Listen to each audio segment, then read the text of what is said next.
फडणवीस साहेब आज असं म्हणाले, गांधींना सुद्धा स्वातंत्र्यानंतर काँग्रेस नको होती, स्वातंत्र्य मिळालं, आता काँग्रेसचा विषय संपला, काँग्रेसने इथं थांबावं असं फडणवीस साहेब गांधींना असं वाटत होतं हे सांगत होते. कारण ते असं म्हणाले की भविष्यात देशाच्या प्रगतीच्या कामामध्ये काँग्रेसचा अडथळा निर्माण होईल, म्हणून त्यांच्या डोक्यातली जी कल्पना आहे या देशातली काँग्रेस संपली पाहिजे असं फडणवीसांना अधोरेखित करायचं होतं. गांधी कुणालाच परवडणारे नाहीत, गांधी कुणाला समजणार सुद्धा नाहीत. आज गांधींची जयंती आहे, परंतु दररोज गांधींना इथली मनुवादी व्यवस्था मारण्याचा प्रयत्न करते. अहो, गांधींच्या विचारांना संपवू शकले नाहीत तुम्ही गांधींना काय मारणार? तुम्ही व्यक्ती मारला, परंतु गांधीला संपवू शकले का? तुम्हाला गांधीच नको आहेत, ते पण गांधी नको आहेत. फडणवीस साहेब हे सुद्धा गांधी नको आहेत. तुम्ही नथुराम गोडसे समर्थक आहे हे उभ्या महाराष्ट्राला आणि देशाला माहिती आहे. मित्रांनो, मी गांधींबद्दल का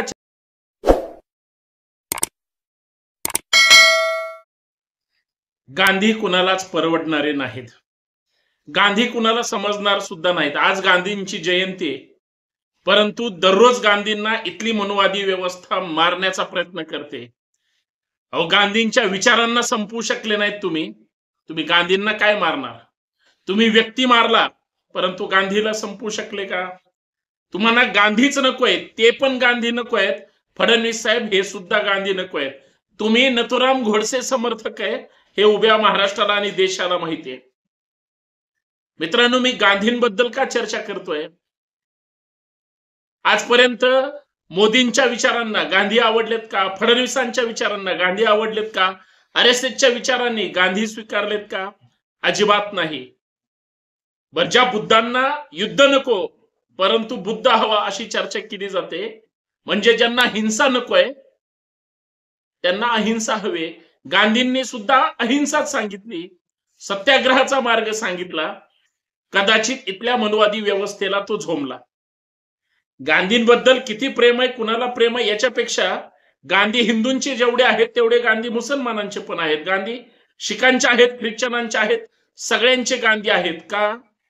तर गांधींनी जो विचार दिला तो विचार स्वातंत्र्याच्या चळवळीपासून देशाच्या हिताचा होता, म्हणून त्यांना राष्ट्रपिता म्हटलं जातं. परंतु फडणवीस आज काय म्हणतात की स्वातंत्र्य मिळालं, काँग्रेसचा विषय संपला. अर्थात त्यांना गांधींची जी काँग्रेस आहे ती गांधींना नको होती असं फडणवीसांना म्हणायचंय.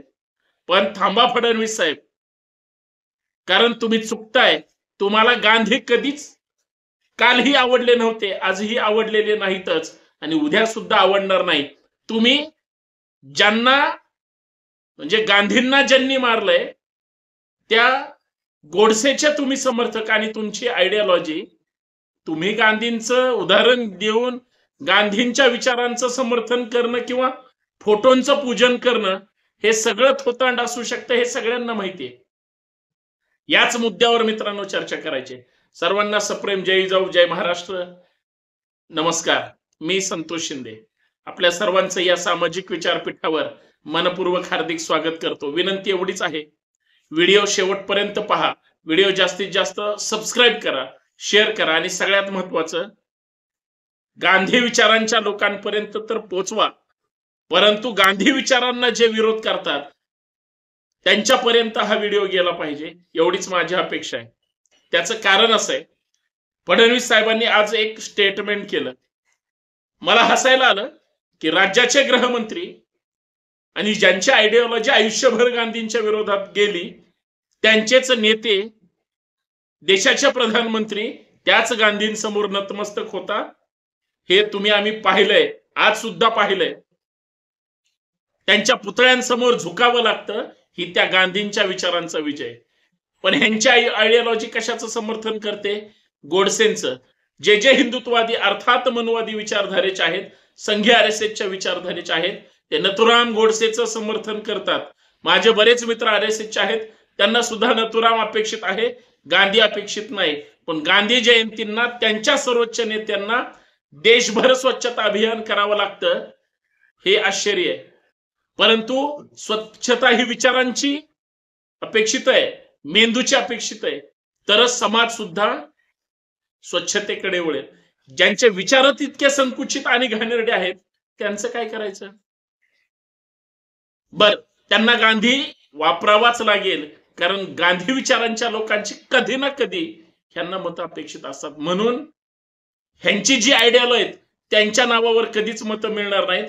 हे मोदींना कळलंय, फडणवीसांना का कळत नाही? फडणवीस साहेब आज असं म्हणाले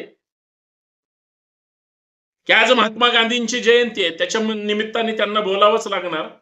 ते म्हणाले की गांधींना सुद्धा स्वातंत्र्यानंतर काँग्रेस नको होती, स्वातंत्र्य मिळालं, आता काँग्रेसचा विषय संपला, काँग्रेसने इथं थांबावं असं फडणवीस साहेब गांधींना असं वाटत होतं, हे सांगत होते. कारण ते असं म्हणाले की भविष्यात देशाच्या प्रगतीच्या कामामध्ये काँग्रेसचा अडथळा निर्माण होईल. म्हणून त्यांच्या डोक्यातली जी कल्पना आहे, या देशातली काँग्रेस संपली पाहिजे असं फडणवीसांना अधोरेखित करायचं होतं. पण फडणवीस साहेब हे विसरले, आपण ज्या गांधींबद्दल चर्चा करतोय त्या गांधींच्या विचारांचा कधी आपण समर्थन केलंय का? गांधीच्या विचारांवर चालण्याचा प्रयत्न केलाय का? अहो, ज्या महाराष्ट्राच्या देशाच्या कानाकोपऱ्यात म्हणावं लागतं 1 रुपया चांदीचा आहे, भारत देश गांधीचा आहे. गांधींना संपवलं. गांधींना कोणी कुठल्या वेशात जाऊन कशा पद्धतीने गोळ्या मारल्या आणि गांधींची ज्या पद्धतीने हत्या केली हे उभ्या देशाला नाही, जगाला माहितीये. पण गांधी ही आंधी संपू शकले का? गांधींच्या विचारांना ते संपू शकले का? सत्याग्रह त्यावेळेसही केला होता, सत्याग्रह यावेळी पण होतो, थांबू शकलेत का? आणि ते फडणवीस साहेब ज्या विचारांचं ते समर्थन करतात ते गांधींबद्दल परत काँग्रेस संपवण्याची भाषा करतात. काँग्रेस ठेवायची का संपवायची हे काँग्रेसच्या लोकांनी आणि तमाम मतदारांनी ठरवावं, तो काय आपला विषय नाही. पण ज्यांना गांधी विचार संपवायचे, ज्यांनी गांधी संपवलाय, त्यांना ते शक्य आहे का? अजिबात नाही. साहेब, शरीर मरतं, विचार कधीच मरत नसतात. या महाराष्ट्रामध्ये दाभोळकर असतील किंवा पानसरे असतील, यांना संपवलं गेलं, विचार संपलेत का? त्यांची लोक त्यांच्या पद्धतीने काम करत असतील, ते राष्ट्रहिताचंच करतात, देशहिताचंच करतात, प्रबोधनाचंच करतात. मारलं कुणी, मिरच्या झोंबल्या कुणाला, त्रास कुणाला होतो? अरे, जे हिंदू आहेत आणि जे अंधश्रद्धा निर्मूलनाचं काम करतात तेच हिंदू विरोधी कसे काय असू शकतात? हे विचार कल्पना शक्तीच्या बाहेरच आहे. पण जे वाईट आहे हे सांगण्याची हिंमत त्याने ठेवली होती, त्याने पण ठेवली होती. वैचारिक मतभेद असू शकतात, पण ज्यांनी गुन्हा केलाय, ज्याने हिंसा केली, ज्यांना अहिंसा अपेक्षित होती त्यांचीच हिंसा ज्यांनी केली, त्यांचे समर्थक या महाराष्ट्रात किंवा देशात आहेत, त्यांना तो विचार जिवंत ठेवायचा आहे. त्यांनी गांधींबद्दल बोलणं हे खरं तर प्रचंड हास्यास्पद आहे. म्हणून मला बोलावं लागलं. फडणवीस साहेब, तुम्ही कितीही प्रयत्न केला, तुम्ही 400 पारच्या गप्पा मारल्या होत्या तुम्ही आणि तुमच्या नेत्यांनी, त्यावेळेस सुद्धा काँग्रेस संपवण्याची भाषा केली होती, काँग्रेस संपेल असा प्रयत्न केला होता. काँग्रेसच्या लोकांना सुद्धा वाटलं नव्हतं काँग्रेस आपल्यामुळं तग धरू शकेल.